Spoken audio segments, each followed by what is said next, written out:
call like these. Okay. This is a perspective, I think, as a perspective view. A spatial view could be also a good title. Spatial view. This is, I think, it's more like a layout.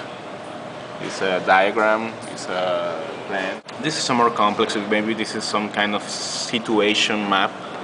If this is replaced by a panoramic image where all that you see on the screen is this much at a time and you can use your finger and like flick through to see the whole entire image, what would you call this kind of view? 60 degrees view, if it's actually 360, maybe it's not, but 180, 100 degrees view, something like that. Okay, screens represent.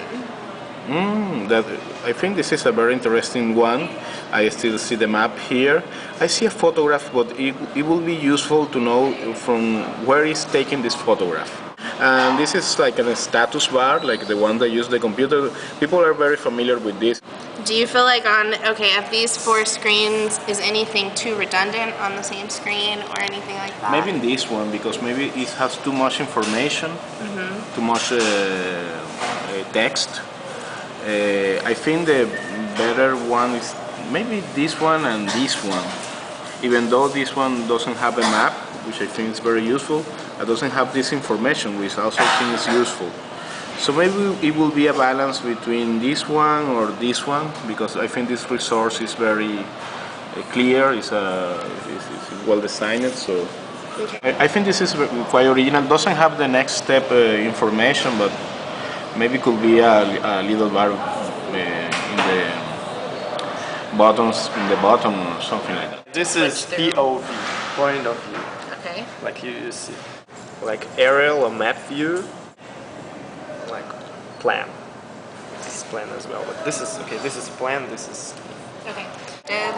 What would you call it if you could like take the view and like all you see is this much at a time, but you can scroll through it with your finger and see more? It's like a panorama, photo panorama. Not a game. If it is like actual information that help me, I don't need photos. Because it's just, I don't need photos. Just less space for that. Then 60% there. I don't like this. It's just for people. Well, between this, I mean the distance from destination. You mean probably distance to destination. Yeah. It's a good information, but actually I don't know what feet mean. Like how long is that? I guess it's this. But I can imagine, like right now myself, what is 60 feet? Is it like the distance that I made from here to the entrance or whatever? So you should have an option to have meters. If you have meters, I would choose this. But if you have only feet, I don't need, because I can't use this information. It's not useful for me, so feet, I don't need it. So only this one. 60 feet, I don't need feet. So I have 2 of these.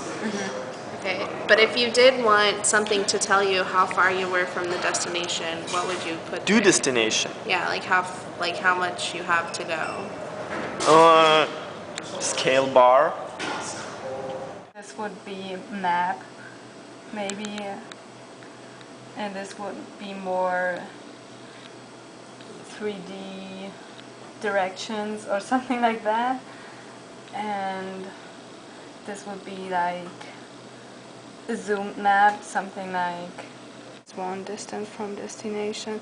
You have a global map, kind of, that shows you in relation to everything, kind of, and this is it's closer. It's yeah, it's a zoom view. I think I really like the 60 feet better than the percentage, because maybe you don't have a good feeling for the way you already have gone, so you don't exactly know how much is 40% left, how much is it in distance. So I like the distance from destination. I like the global map, the overview map. So this, I think, my favorite, but I also like the room to see how it actually looks like. What kind of view would you call this? It's 3-dimension. 3-dimension? What kind of view is this? 2. 2? And I guess these 2 as well. So I would prefer this one. would you call this view something different from this view, or would you just call them both 2? They both too, but it's like the scale bigger here. It's too No, small. first it's not harder, but I would say it's more natural to read like this. I would pick this one because it's more information that I need, that I would like to have if I really should have complete the route, because I have the big scale, like it's scaled, which is which helped me to, I don't know the word, you know, it's kind of nailed down, which I need like at the moment. And I have the entire map as well, which helped me to you know, determine like where I am exactly, and this nice little thing, it's pretty informative, you know, because it helped me to know what distance I already covered.